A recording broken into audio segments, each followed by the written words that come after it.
Critical Role just shook up everything in the latest episodes of The Legend of Vox Machina. The latest episodes of The Legend of Vox Machina just dropped, and even longtime critters have no idea what will happen next.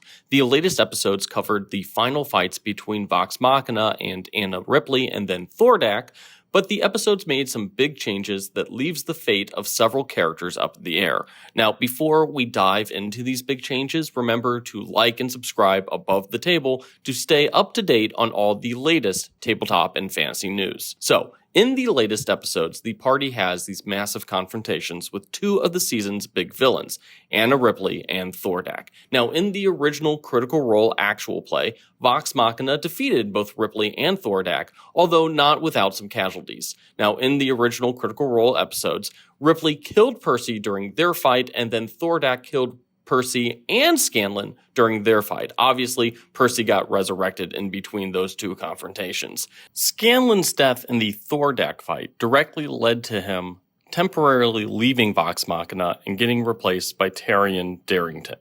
However, the new animated show makes some big changes to these deaths and what happens next. Percy does die at the hands of Anna Ripley, but only after defeating her and showing her mercy instead of killing her. However, Vox Machina doesn't resurrect Percy. They take his body back to Whitestone and hold a full funeral. Also, Ripley and the shadow demon Orthax both ultimately escape, so they're still out there as a big threat for Vox Machina to deal with in the future. Percy is still dead by the time that the party fights Thordak, which means that he doesn't die a second death. You can't die again when you're already dead. Oh, I guess you can, it's fantasy, but anyways, Percy doesn't participate in the fight at all.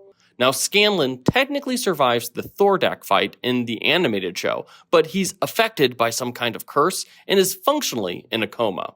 So to recap, the timeline has been wildly altered by the animated series. Percy is dead, Scanlan's in a coma, Anna Ripley is still alive, and Vox Machina still needs to deal with Raishan, who did betray the party just like in the original Critical Role episodes.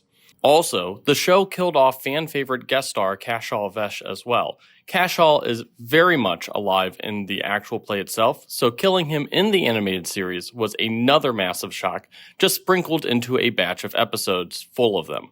Now, the animated series did establish that resurrections are a thing, so this isn't a case of the magic system getting really changed. We saw Cash bring back Vex after she was killed by a trap in Season 2. However, that was functionally what they call in D&D terms a revivify, so assumably the animated series might be saying that non-instant resurrections are harder to pull off. Also, keep in mind that Kashal was the person who brought back Vex in Season 2, so we're taking that off the table for however Percy is coming back.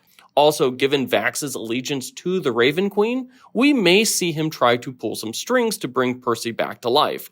Although, the Raven Queen has already hinted at Vax's impending demise and doesn't seem too inclined to do him any favors.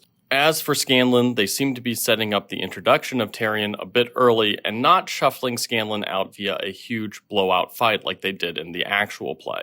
Although that big blowout fight has been kind of teased out a bit in the show as well, so who knows what will happen next. Obviously, big changes, and it's leading a lot of critters to wonder what will happen next, which is pretty impressive given that this is an animated version of a show that aired a long time ago.